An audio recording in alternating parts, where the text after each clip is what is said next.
tous, bienvenue dans votre journal de la culture. C'est la grande messe de la BD à Angoulême qui commence aujourd'hui. Nous dédierons une grande partie de cette émission au dessin. Résonance toute particulière cette année après les attentats, siège de Charlie Hebdo ce mois-ci à Paris.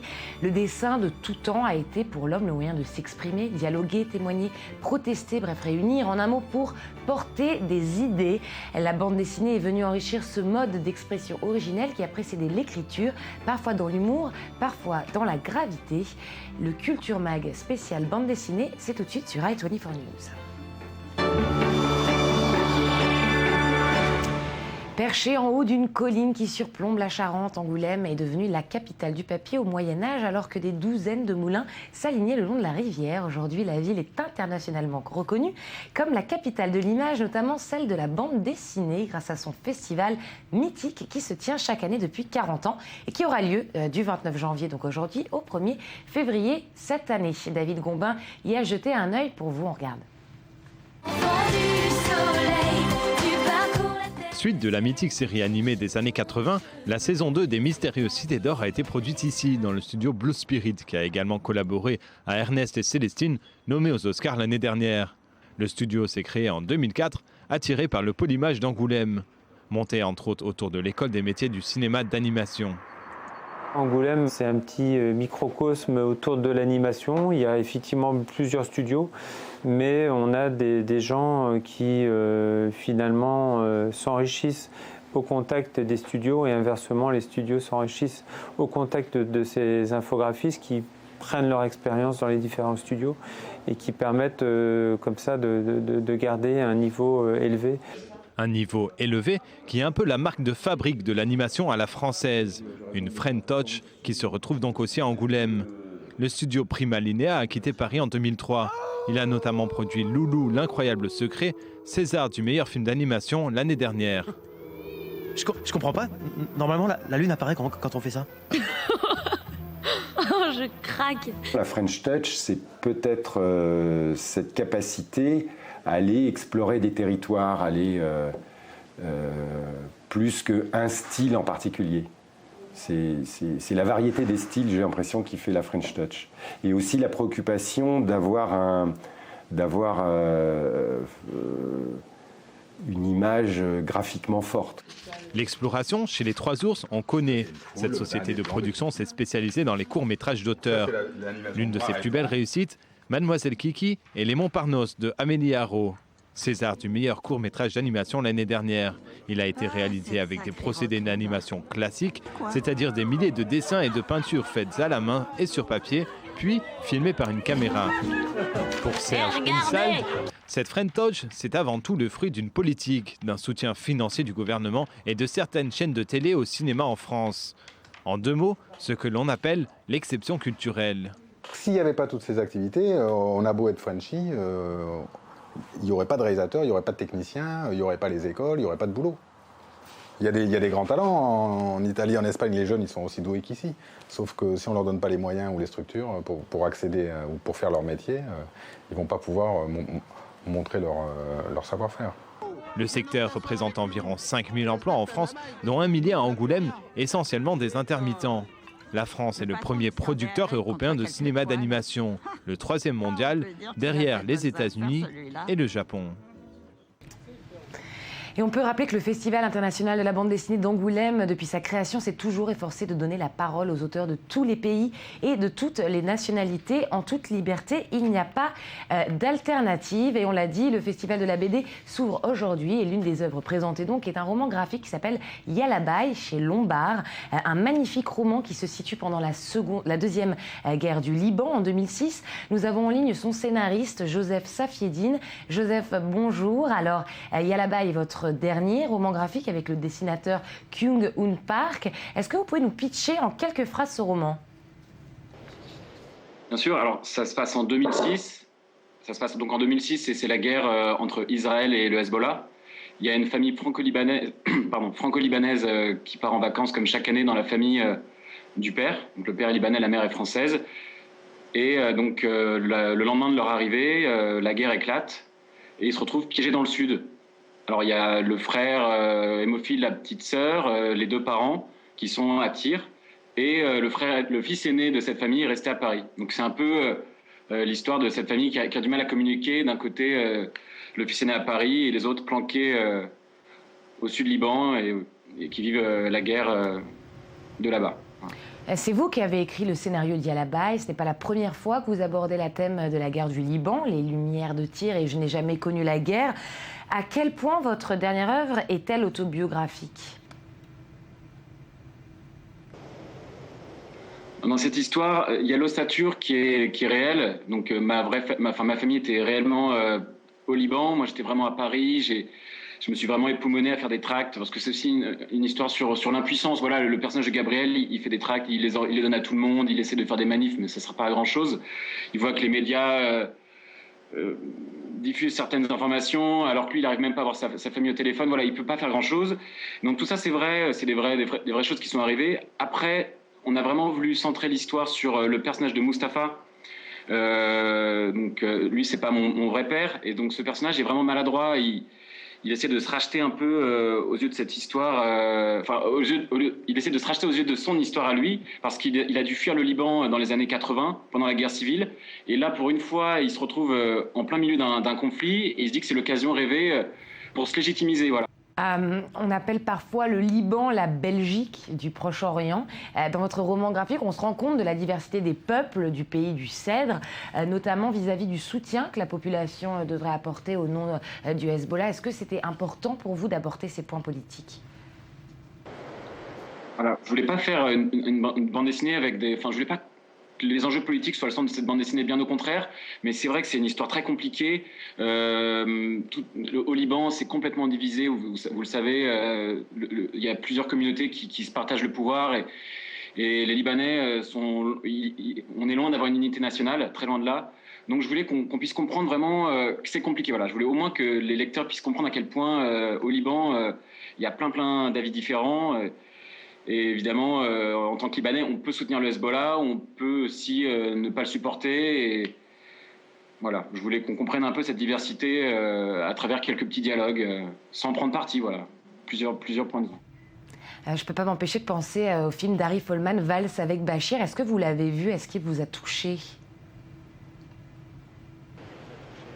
C'est un de mes films préférés, vraiment. J'ai adoré Valse avec Bachir. Ouais. Le traitement graphique est génial. Et je connais d'ailleurs Asaf Hanouka. Oui, justement, Asaf Hanouka qui sera présent au Festival d'Angoulême, qui ouvre ses portes à la fin de la semaine. Donc aujourd'hui, vous y serez aussi et présenterez donc votre dernier opus. Un autre auteur de romans graphiques, Gilad Selitkar, sera là. Dans Ferme 54, il aborde entre autres le sujet de la première guerre du Liban, vu de l'autre côté de la frontière, et aussi celui du service militaire. Est-ce que vous avez lu cet opus ? Ça m'intéresse beaucoup. Alors, je compte du coup, j'espère que je vais pouvoir le rencontrer. Non, je connais pas cet auteur. Je connais bien Asaf. Voilà, j'ai fait un album chez le même éditeur que lui. On a passé un Angoulême ensemble. On s'envoie des mails souvent. Là, j'ai lu son dernier livre chez Dargaud avec son frère Tomer. Et je sais qu'il a travaillé sur les décors de Valse avec Bachir notamment. Donc ça, j'ai beaucoup suivi son travail. Maintenant, l'auteur dont vous parlez, je connais pas. Je vais aller découvrir ça à Angoulême. Ouais. Ça a l'air très intéressant. Alors en lisant Yalabai, on s'aperçoit de la proximité des cultures israéliennes et libanaises, à commencer d'ailleurs par l'expression du titre, qui est d'ailleurs utilisée couramment en Israël. Est-ce que vous concevez le roman graphique comme un moyen finalement de rapprocher les peuples ? Ah ouais, mais j'espère. On a même tenté il y a 2-3 ans, justement avec Asaf, de faire une exposition ensemble. Il y avait pas mal d'auteurs libanais, dont moi j'en faisais partie, et on cherchait des auteurs israéliens. Et on a voulu faire un album en commun. Alors le problème, c'est que vous savez que nos pays sont en guerre, et au Liban, on risque pas mal de choses si on collabore avec un Israélien, je crois. Je connais pas bien la loi, et donc on avait pensé à une exposition sous couvert d'un titre un peu. On voulait appeler ça Parole d'ennemi, par exemple. Mais on essayait de faire une exposition ensemble, on essaie toujours avec Asaf ou un album. On y pense beaucoup, et oui, je pense que c'est un très bon moyen de rapprocher les peuples. J'espère même que cette bande dessinée qui parle d'une famille piégée au Liban, il y a des Israéliens qui ont dû vivre la même chose. Voilà, ça reste sur le plan humain, et les guerres, ça épargne personne. Oui, j'y crois un peu, ouais. Merci beaucoup Joseph Safieddine d'avoir été avec nous sur i24 News. Je rappelle que votre dernier roman graphique, Yalabai, sort chez Lombard. Avec la télévision, journée, merci à vous. Il m'attrape toujours ce téléphone. Avec la télévision, les jeux vidéo et tous les gadgets numériques, on oublie parfois les plus simples plaisirs comme lire une bande dessinée. Et pourtant, certains découvrent à peine cette joie. C'est le cas des non-voyants de Mexico avec une toute nouvelle BD en braille. Sandy Fortis. Les bandes dessinées, livres illustrés qui font le bonheur des petits et des grands aux quatre coins du monde, un plaisir dont de nombreux enfants sont toutefois privés. Les BD étant principalement constitués de dessins, leurs créateurs ont souvent eu du mal à les traduire en braille, un obstacle que Jorge Guajales et Bernardo Fernandez sont parvenus à surmonter. Nous offrons quelque chose à cette population qui, avouons-le, a largement été oubliée en ce qui concerne la lecture et la culture. Le droit de lire a été comme refusé aux personnes non-voyantes. Il existe finalement très peu de textes en braille. Pour cette BD en braille, l'écrivain et l'illustrateur mexicain ont choisi de raconter une histoire très à propos. Celle d'un astronaute qui atterrit sur une planète où les habitants n'ont pas Dieu. Ceux-ci lui apprennent ensuite à voir le monde grâce à ses autres sens. C'est très excitant, enfin une BD en braille. C'est génial que des nouvelles choses soient accessibles pour nous, les non-voyants. Comme Luis Eduardo, qui a appris à lire en braille au sein du Comité pour les non-voyants, une association à but non lucratif de Mexico, des dizaines de personnes recevaient leur première BD en braille. Une initiative dont le but est multiple.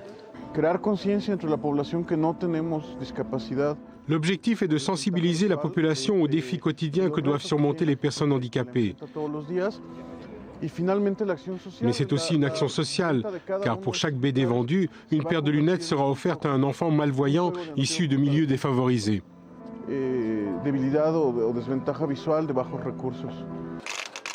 Vendue $2, la bande dessinée de 16 pages devrait ainsi financer plus d'1,5 million de lunettes pour les jeunes Mexicains non-voyants.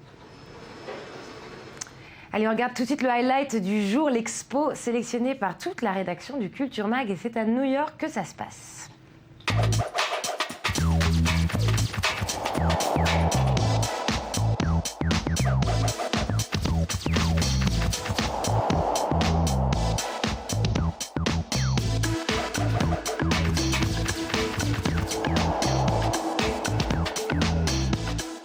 Fondée par Sandy Smith en 1993, la foire d'art en extérieur est rapidement devenue un vrai succès populaire et commercial. Connu surtout pour son esprit anticonformiste, ce salon a beaucoup aidé à la formation des communautés de collectionneurs passionnés. Si dans l'art vous appréciez le populaire, le visionnaire, le surréel ou le paranoïde, alors foncez à ce salon dédié aux autodidactes. Avec 50 galeries venues de 27 villes et de 8 pays différents, vous admirerez de la peinture, de la sculpture, du dessin, de la photo et de l'art numérique. À voir aussi une expo spéciale de 5 artistes sélectionnés par le marchand d'art Che Gorney et par l'écrivain Anne Doran.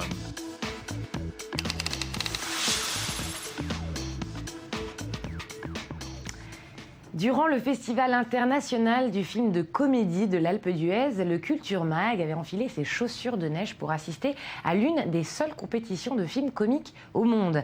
Un jury de marque présidé par Gad Elmaleh, entouré notamment de Sylvie Testu, Max Boublil, Anna Girardot et Manu Payet. Ils ont départagé 6 longs métrages à mourir de rire, et l'homme le plus drôle de France a désigné le film Toute première fois de Noémie Saglio et Maxime Govard, un scénario rafraîchissant avec le nouveau talent à suivre Pio Marmaille, qui a par ailleurs reçu le prix spécial d'interprétation.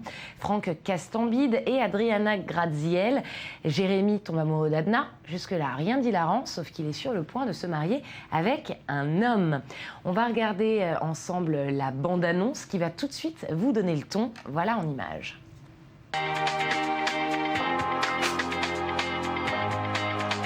Tu cherches ta culotte? Oui. C'est dans la cuisine. Par contre, le pull là contre ton bite, c'est à moi. Je m'appelle Jérémy Després, j'ai 34 ans, et cette nuit, pour la première fois de ma vie, j'ai fait l'amour avec une femme. Matt, le bolide. T'as jamais eu envie de sortir avec autre chose que les mannequins et cervelés? Je me suis permis de répondre à une certaine Katinka. Katinka, tu lui as dit quoi? De se trouver un prénom qui fasse moins pute. Elle est folle ou pas, elle? Elle a un fait pour toi. Voilà. Samedi soir, j'ai couché avec une femme. T'es con, toi. La dernière fois, je suis parti un peu vite. Du coup, je voulais m'excuser. Ah d'accord, ta femme était pas trop fâchée? Non, mais moi, tu sais, moi, j'ai pas de femme.